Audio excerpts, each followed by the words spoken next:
শান্তকে captain থেকে সরে দেয় এখন থেকে ভালো হবে আমার মতে। টন সৌম্য ওদেরকে আরো ফিটনেস করতে হবে। ব্যাটিং পারফরমেন্স এত ভালো হচ্ছে না, কারণ আপনি যদি দেখেন লিটনে এতবার ব্যর্থ হওয়ার পরে যদি সুযোগ দেয় তো এই জিনিসটা খারাপ লাগে।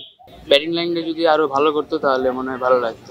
নামাতে চাইলে তামিম, ছোট তামিম আর বড় তামিমকে নামালে বেশি ভালো হয়। পেস বোলিং অনেক ভালো, কিন্তু ব্যাটিং ঠিক করলে নিশ্চয়ই বাংলাদেশ কিছু একটা করবে আমার মনে হয়। দর্শক, শুরু হয়েছে টি-20 বিশ্বকাপ। এই বিশ্বকাপের মধ্যে বাংলাদেশের টিম কেমন পারফরমেন্স করছে আজ তরুণ খেলোয়াড়দের মধ্যে জানতে চাইব।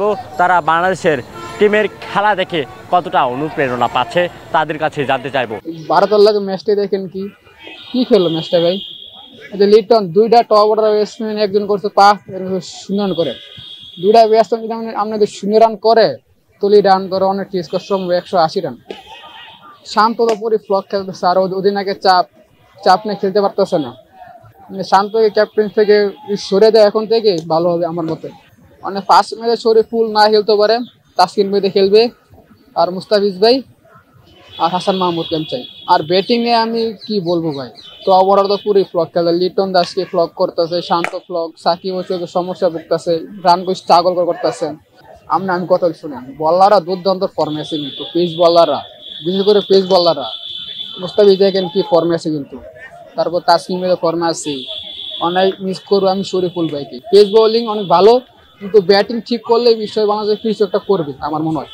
ব্যাটিং লাইনটা যদি আরো ভালো করতো তাহলে মনে হয় ভালো লাগতো। পরিবর্তন মানে এখন ক্যাপ্টেন যে উনি পারফর্ম নাইগা, এখন যাকে বলতেছেন পারফর্ম ছাড়া, যেমন লিটন দাসেন পারফর্ম নাই, সৌম্য সরকার পারফর্ম নাই, তবে নাজমুল হাসান শান্ত যিনি ওনারা পারফর্ম ছাড়া ব্যাটসম্যান এখন টি-20 তো মূলত ওরা ওডিআই ব্যাটসম্যান। আশাবাদী যে ইনশাল্লাহ আমাদের দেশ ভালো করবে, এটা তো আশাবাদী আছি। মাশাআল্লাহ দিলে আমাদের বোলিং সুন্দর আছে, এবং তাসকিন ভাইয়াও ফিরত এসে পড়েছে, প্লাস মুস্তাফিজুর রহমান আছে। কিন্তু একটা কষ্ট আছে যে শরীফুল ইনজুরির জন্য রোল আউট হয়ে গেছে, এই জন্য একটা কষ্ট আছে। ব্যাটিং পারফরমেন্স এত ভালো হচ্ছে না, কারণ আপনি যদি দেখেন লিটনে এতবার ব্যর্থ হওয়ার পরে যদি সুযোগ দেয় তো এই জিনিসটা খারাপ লাগে। প্লাস আমাদের ওপেনার এগুলি ভালো কোনো কিছু করতে পারছে না, সম্মুখে সুযোগ দিলে কিছু করতে পারতেছে না, কেউ সুযোগ দিলে কেউ পারতেছে না। ব্যাটিং আর বোলিংটা একটু ভালো। খেলাটা আমার কাছে মানে আমি যতটা আশা করছি এতটা ভালো না। যে লিটন সৌম্য ওদেরকে আরো ফিটনেস করতে হবে, মানে কামব্যাক করতে হবে, এটা বলতে চাই ওদেরকে। আর আমার ওপেনার হিসাবে নামাতে চাইলে তামিম, ছোট তামিম আর বড় তামিমকে নামালে বেশি ভালো হয়। অন্য কোনো পরিবর্তন চাই যে বোলিংটা একটু মোটামুটি ভালো করুক।